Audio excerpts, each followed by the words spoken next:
Shalom and welcome to another special edition of Parasha Talk.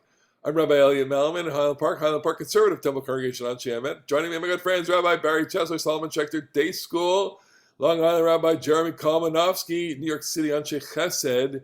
It's great to see you as always. We are talking about this particular weekend, which has both Bamidbar and Shavuot.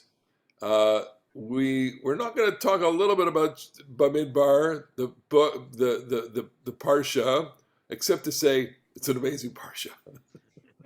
It's a great parsha because it's always a great parsha. It's the beginning of the fourth book. It's in the desert, and there's lots to say about it. I think that we're going to focus on that in a future parsha talk, especially since there are a lot of lists in Bamidbar, including the census and the chieftains and lots of things going on there.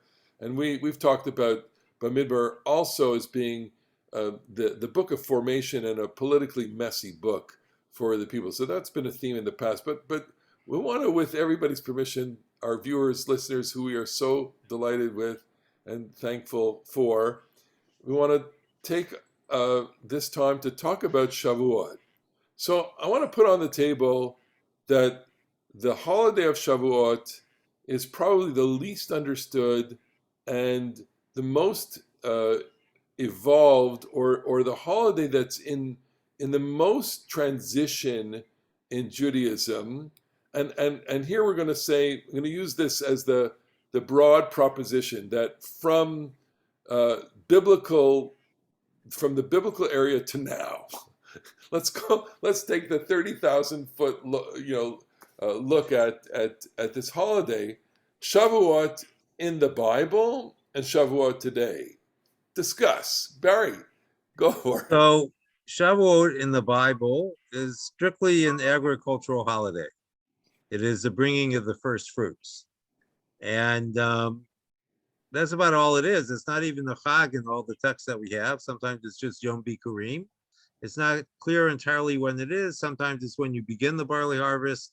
Sometimes it's 50 days after Pesach or 49 days after Pesach. And there is in it an element of confusion, not only in terms of what to do, but how we can connect it to a figure of speech that we use today, Zaman Matan Torah. For us, living long after the early rabbinic period, this is the time of the giving of the Torah. And what I'd like to suggest that the key to Shavuot is actually found in the Mishnah in Pirkei Avot. Moshe Kibel Torah Misinai, which I think in the Mishnah is clear, is both the oral Torah and the written Torah.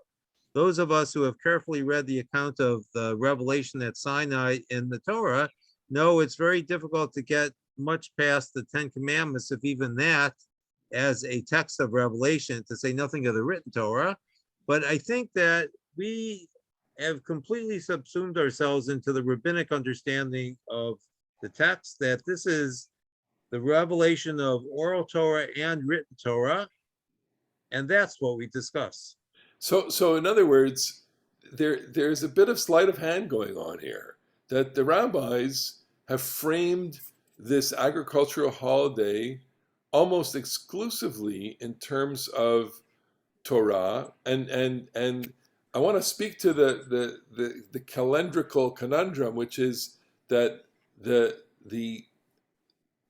the way that the calendar unfolds in the Torah itself, it almost perfectly aligns with Shavuot, but there's a little bit of fuzziness there. I don't know, Jeremy, you want to pick up that thread, or just want to relate to something else that Barry No, said? I'm not entirely following the I'm saying that if you put the text under a magnifying glass, you really have to work very hard to make all the dates line up with Shavuot and Matan Torah. That the Matan Torah revelation story, which we affirm through tradition, happened on Shavuot.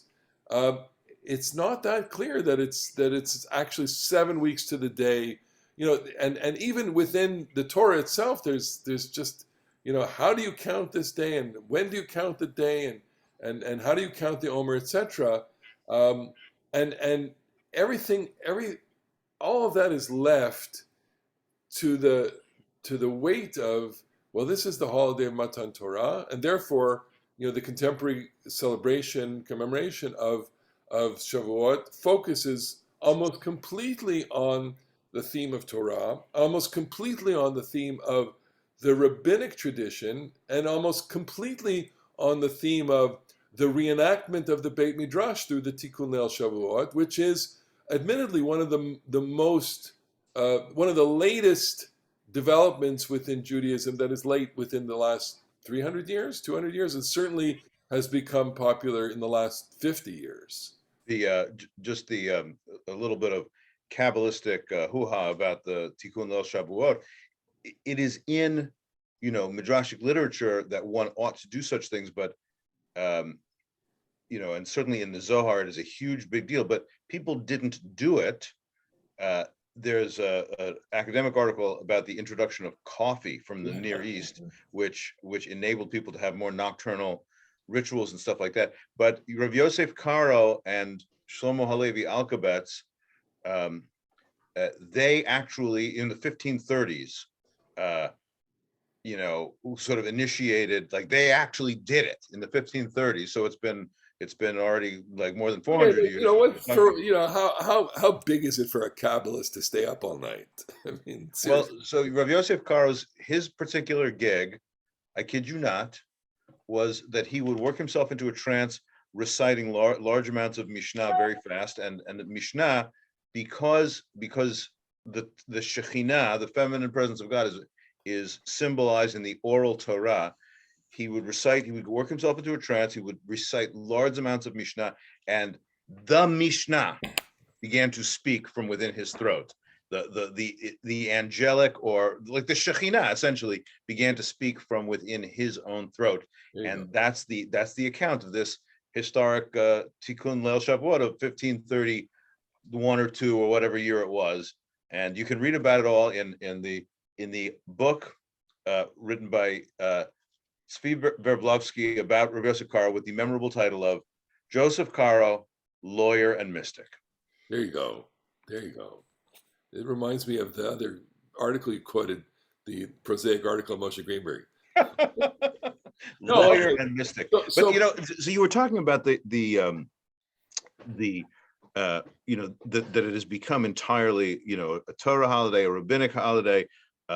It's all about reenacting Sinai. And with which I, of course, completely agree. I believe, though, that kibbutz people, agricultural people, the chalutzim, they also made a big deal of Shavuot when agricultural life in Israel was younger and fresher, and people were having a sense of new forms for their attachment to Judaism. But it isn't really for us, although one of the things that we do is read a book with an agricultural theme.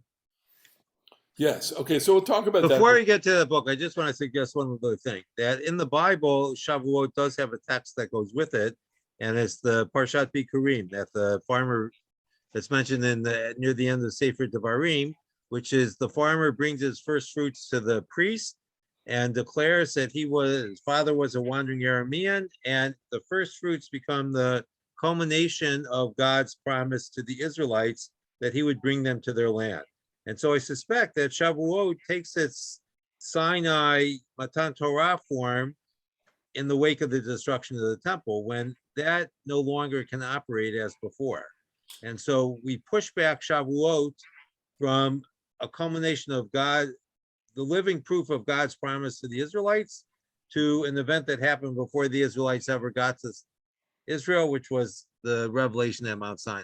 Okay. By the way, just gotta add one more thing about Shavuot, which, is this in the Torah that it is simply called, or is this rabbinic, that it is simply called Atzeret? I think it's in the Torah as well.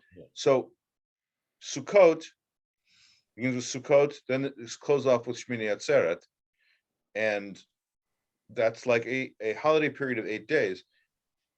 Shavuot is also called Atzeret, and it's the closed parentheses to what? To Passover. It's a long period of 50 days. So Passover begins a kind of agricultural sacred time, and that lasts until Shavuot, which is like if at one point the Torah says that it never really says that Passover is the barley harvest, but it says that Shavuot is the wheat harvest. So it's like high summer. It's the katsir it's the harvest festival of like, now your plants are really growing. Now you have Right.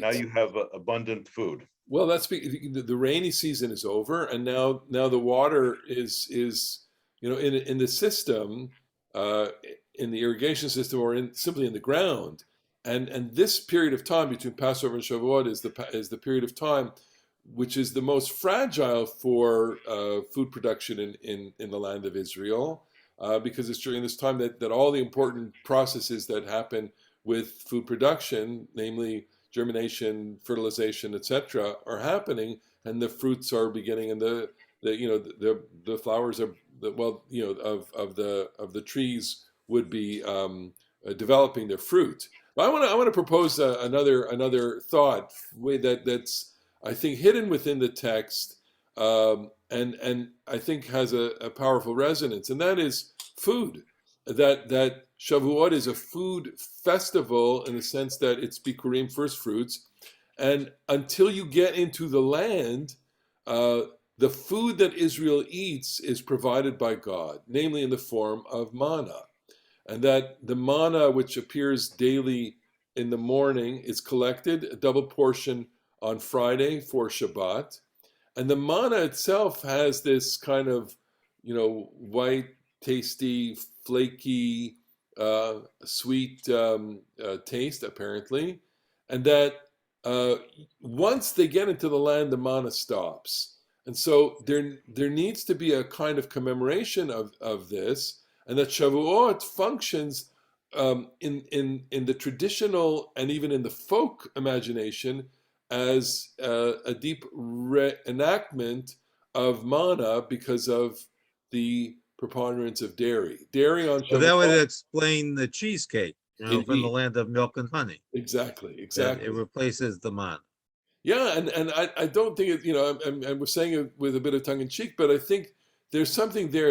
I think the food insecurity of the people of Israel in the desert, and namely their total dependence on God for food, and then the total reliance on their own work, and the dignity that comes from that, and the possibility that in the bringing of the first fruit, the person is going to think, well, I did this all, and the whole first fruits declaration is a declaration that you are here because of a divine plan, and so Shavuot really reflects on some level the history, the agricultural and food history of the people of Israel.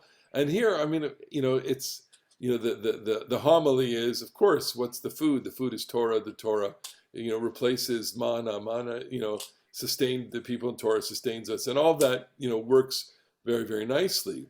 But I think, and just let's talk for a second about the contemporary celebration, because our experience of Shavuot. I mean, I can go back to when I was a kid. The first major experiences of learning I think I had were on Shavuot. It was very, very exciting as a teen to go to a tikkun and to stay up all night. It was a big thing that some of us did, and did it for years, and it's only the experience of the tikkun has only grown over the decades, and has gotten much more creative and complex, and in Israel, for example, there is the whole phenomenon of the secular tikkun, that secular Israelis join with either religious or on their own in secular institutions, and they study texts, or they can study an Amichai poem. I mean, Torah in the broadest sense is what you do,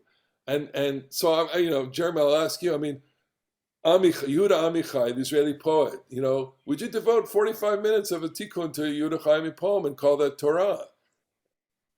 Oh yeah, Easily. sure. Easily, because he's constantly making references and constantly connecting, and you are in the study of text. You are saying nothing is outside of the boundary, really. I guess. I mean. there is some boundary. I don't know if we put the.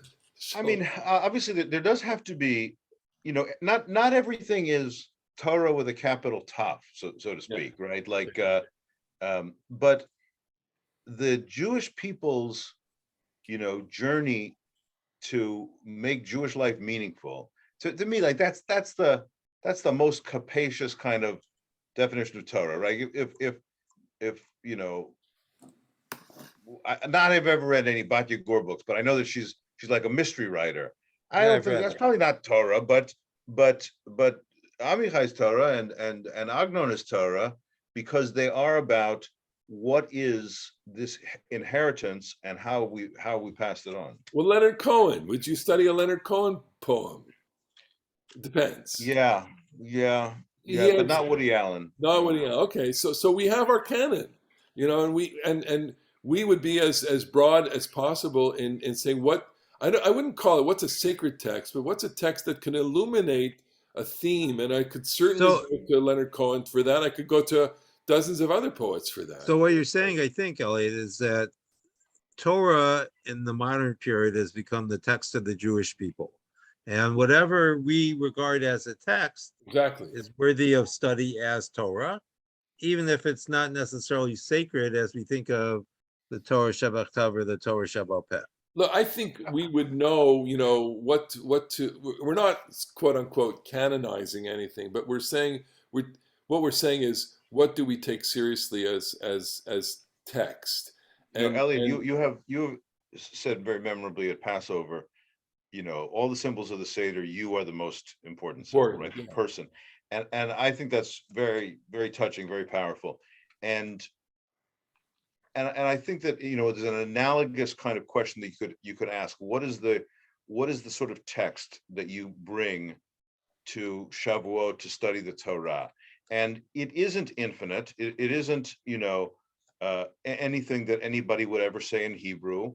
It isn't, necessarily whatever, sitcom or Fauda. I don't know, maybe Fauda. I don't know, Fauda but has there are a couple of Jewish elements in Stissel. Fauda.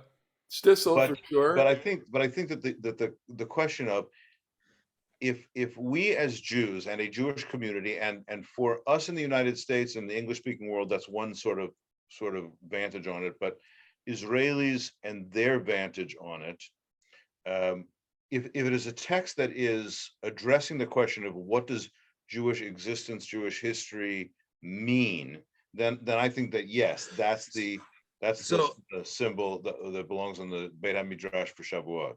I want to add something here, and I think it makes an important theological point, because we're used to thinking of revelation as being a one-way process from God to the people. And I think that by including Amichai, Leonard Cohen, and some of the other people that we've mentioned, this is the human response to revelation. And it's important, I think, especially for us as conservative rabbis, that we recognize that there is a human dimension to revelation. It's not strictly a one-way flow from God to us. On that point, I've often felt, and never actually successfully done it, but those of us who like struggle to make the second day meaningful, so make the second Seder meaningful, make the second day of Sukkot meaningful, whatever. I think the Shavuot is a little bit of a hard thing because of the one-way side. The first day feels like this is the day that God spoke all these words, and we think I would love to have the first day of Shavuot be dedicated to Torah Shebichtav and the sense of the God gave us a Torah, and the second day of Shavuot dedicated to Torah Shebe'al Peh, that we respond with the Torah that we give back to God. God gives us a Torah and we give God a Torah, and that would make the second day really meaningful. That said, I've never successfully pulled it off in the shul to sort of like program around a theme like that. Because It's a beautiful idea. It is a gorgeous idea, but the debating person in me is saying like, well, there's no Torah Shebichtav without Torah Shebe'al Peh. Like my mom said in the opening of the Yad Chazakah, the Mishnah Torah, he said you can't have one without the other. I mean, what would you do? Would you put out recently I was going over the Song of the Sea, okay? Complicated text, and you can't study that or any text without some kind of apparatus, some kind of assistance. I mean, we are lucky, I think, and I'm referring to the three of us who represent a certain strain within contemporary Judaism, that we don't have any problem pulling out comparative literature, comparative languages, ancient religions, and historical precedents, and the whole, whatever tool we can to understand the text, we will use at our disposal. Plus the whole tradition of Torah Shavuot evoked through the rabbis. So are you saying, would you devote one day to Pshat and another day to Drash? Well, so of course it is true that there's no such thing as an uninterpreted text, and I don't disagree with that. The halachic tradition says it's not the Torah, quote unquote, unamplified. It's only amplified. It's only as it's refracted through our authoritative tradition. That's absolutely true. But it's also true that the written Torah, we treat it differently. It has a different ritual role, and so to speak, the drash is that it's from beyond the human realm. Now, I don't exactly believe that that's factually true, but there's a way of looking at the Torah that this is from heaven, but there is a way of looking at Torah Shebaal Peh, the oral Torah. And I know, of course, that the tradition is, the oral Torah was also given to Moses, but it is manifestly true that Abaye and Rava and Rabbi Meir and Rabbi Yehuda are the speakers of the oral Torah. And so the vibe, the way we relate to the oral Torah, I feel, to tell you the truth, I feel much more at home with the rabbis than I do with the Tanakh. I feel like the rabbis, even though we're 1,500 years from them, between 1,500 and 2,000 years from them, I feel like they and I have one thing in common. We are both the inheritors of a sacred book that we have to interpret, and I feel like that we don't do it in the exact same way, but we have the same process that is foisted upon us. I feel sometimes, and I think I'm in this kind of zone right now where studying the Tanakh is like going to one continent, and studying the Chazal, studying the rabbis is like being in another continent. It's a totally different approach, and I have this image of commuting between continents because of travel and the longing to do that, and I do that. I'm going to be doing that, and it's thinking like you can become immersed in that world. And what I love about both is that you can really inhabit those worlds. We work all the time in our Parsha talks on the Parsha, trying to understand and to get into that world, and we augment it with the rabbinic voices. But I like stepping out of the Bible world and into the world of the Talmud.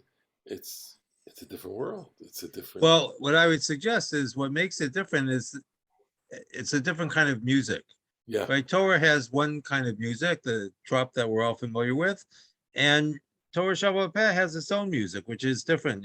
Whether it's that yeshiva sing song or whatever tune that we happen to give it, we don't sing it in the same way that we sing the Torah Shavuot Peh. I would understand that metaphorically, the same way that you understand classical or romantic or even jazz, right? They're different idioms. They're different. They come with different rules. Right, but sometimes one speaks to you more than the other. Absolutely. Right? Absolutely. You need them all. You can't, focus on just one forever. All right, let's take 2 seconds to talk about Ruth, and she deserves more than 2 seconds. Oh, she deserves a lot more. So much.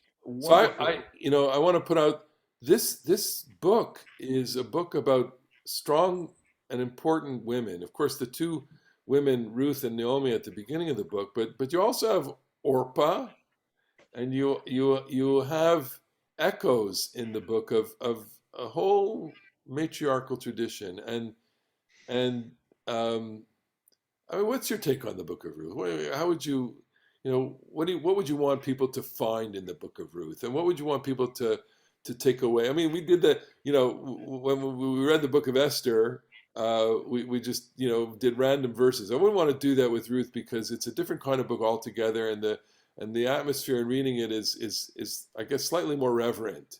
Um, but we have listeners, we have people who watch this. What do you want them to know about Ruth or the book of Ruth? And what do you By want the them way, we talked about the way that Esther, which of course is a different sort of farce and a different vibe, you quite correctly said. But there's a lot of sex in Esther, and there Why it's isn't. longer. That's much longer. It's the Ganze Megillah, but there is there is in Ruth too a little bit. I mean, not only of course the fact that she ultimately gets married and Well, has she takes the blanket off his toes. yeah, they're not his toes. It's his feet. Ruth goes. Boaz is sleeping in the threshing floor, and she goes down and sleeps next to him. He and sleeps next to him. Uncovers his feet, and he wakes up to discover something's going on there. I mean, like this is also a but that is, Elliot, you pointed out, of course, correctly, that this is a female driven story. It's a female driven story in terms of the leadership of Ruth and Naomi, and not that one would blame Orpah, whose name, by the way, means the back of the neck. Like it seems like a little pun is going on. Sure. She's not Oprah. She's Orpah. Oprah or Ophrah would be the fawn or the deer, but there's a little play with her name that she is from Ophrah to Orpah. She turns the back of the neck. She heads back to her home. It's not like you could blame her. What Naomi says is correct. You got no prospect coming back with me. Just go to your own kinspeople. And she says, okay. But Ruth and Naomi are powerful figures driving the story. Ruth's chesed, her loyalty, her devotion drives the story. But like so many, and there's a kind of a Greek chorus of women back in Bethlehem that Naomi speaks to, and there's a blessing, that they bless them to be like Rachel and Leah, who together built the house of Israel. Pretty powerful verse. But there's a pattern that we get in a lot of stories, and it's true in this one in spades, that apparently powerless figures, apparently marginal figures, actually turn out to have great power unexpectedly. Even Masu Habonim Hayta Lerosh Pina, the thing that you maybe despise. Ruth is poor. She's not of Israelite stock. She's Moabite. She went off and she's a widow and like everything bad. But lo and behold, through her resourcefulness, and I do think that the sexual overture towards Boaz is, I think that the book is saying, well done. Turns out to drive a redemptive story, which, as we know, will end up. She's one of the progenitors of David HaMelech. Yeah, Barry, your take. What do you want people to take away from? So I think there are two things that speak to me. The first one is the theme of loyalty, which Jeremy suggested was one of the hallmarks of the book, and it's an incredibly important theme for us as religious people. And I wonder sometimes if we don't explore that theme enough. What we think of as faith in biblical Hebrew and rabbinic Hebrew really is trust, which also has an element of loyalty to it. And I think one of the problems that we have in the modern world is the notion that we can't quite trust God or know how to trust God. And if we could recover that, we might affect an important religious revolution. But the other thing I would say is that what is so surprising about Ruth is that, if I remember correctly, it's only 85 verses. Yeah. It is one of the shortest books in the Torah and the Tanakh. And the way we talk about it as if it's a novel, not a very short story, because there is so much depth to the book. And there's so many things in it that are packed in, in a very concrete and Hebrew, and we have to remember that. So it's amazing that you got that. You got that. The chapters are 22, 23, 18. Was it 22 and 23 is 45, 18, we're down to 63, and then 22, 85 verses. Well done. Yeah. I mean, there is a bit of inversion going on in the book of Ruth with, I think the the mother-in-law, daughter-in-law relationship between Naomi and Ruth, which echoes a kind of the father-son relationship of Shaul and Yonatan. There's that death will not divide us, and that phrase appears with David and Yonatan, who died on the same day, basically. Death will not separate us. Ruth says, I will, only death will be separate us from each other. But I want to say, with regard to the brevity of Ruth and its depth, that one of the takeaways that I would suggest for people watching and listening is joy. That first of all, the story is such a rich and beautiful story. It's an amazing story. Second of all, it's an exercise. If you read even just the first 6 verses, if you examine them and ask the questions on them, what does that tell us? This was the days of the judges. And what does that mean? What's the world? It's taking us to a certain world. And already the story invites us to this imagination and celebrate. The celebration is the imagination of that world. We're going into their world. We're going into loss, we're going into despair, we're going into famine, we're going into loneliness, we're the feeling of tremendous bitterness that your life has been crushed. It's amazing. It's so uplifting. these beautiful, depressing themes, which of course they all come out of. And then at the end, it's hard for me not to read the last paragraph getting a little bit of a chill, and the chill, I have to, what's that about? Why do we feel emotional? Well, it is the ancestry of David, but it's not only about that. It's like, this is the story, like all great biblical stories, everything hinges on this. You think about, back in Breshit, the story of Joseph. So the story of Joseph hinges on the wayward wanderer who tells Joseph where to go see his brothers. All Jewish history hinges on that moment. Or the story of Rebecca, where she says, they say to her, are you going to go with them? And she says, yeah, I'm going to go. One word, elech, right? So you can say all of Jewish history hinges on her decision. And of course, in retrospect, we read these stories and you think everything depends on everything else. And here, the Davidic household depended on kindness. That the future of the house of Israel, that the kingdom of Israel, as messy and as ugly as it got at certain points, but this people became a people.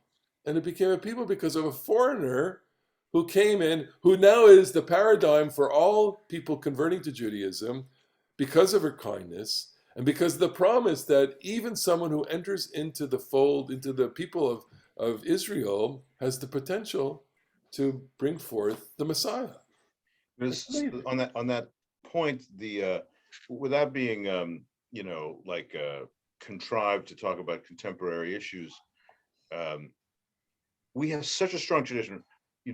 Hillel is supposed to have descended from converts, and Rabbi Akiva is supposed to have descended from converts.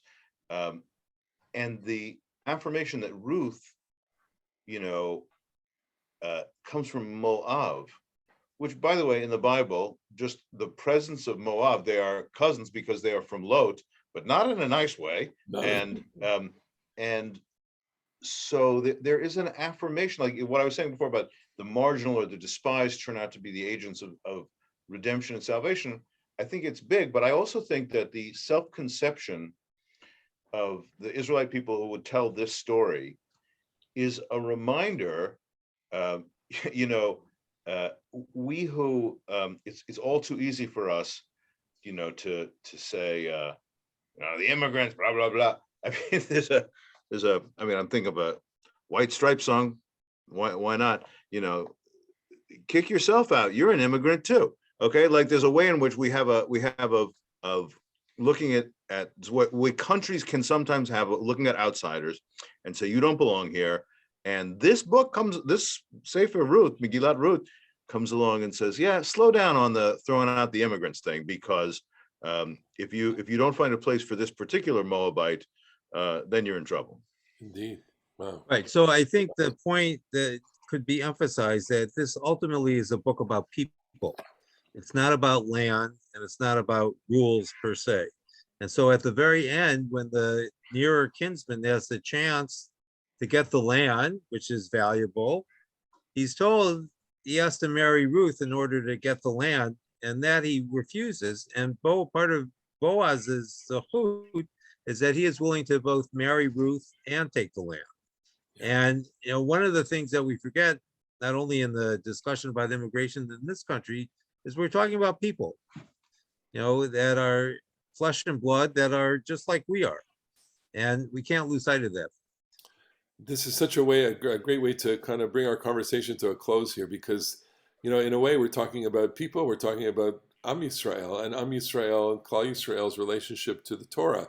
Each one of the holidays has a different focus. You could say that Passover is the focus on the family, and Sukkot is the focus on the community, and Shavuot is really the focus on the Beit Midrash, the way that the conversation of Torah in the broadest sense takes place, and our little conversation here is just an example of that. And we are so happy and thankful that you have chosen to be with us for the last 35 minutes and share this conversation. We wish you all a good Shabbos, and of course, a Hag Sameah, happy Shavuot.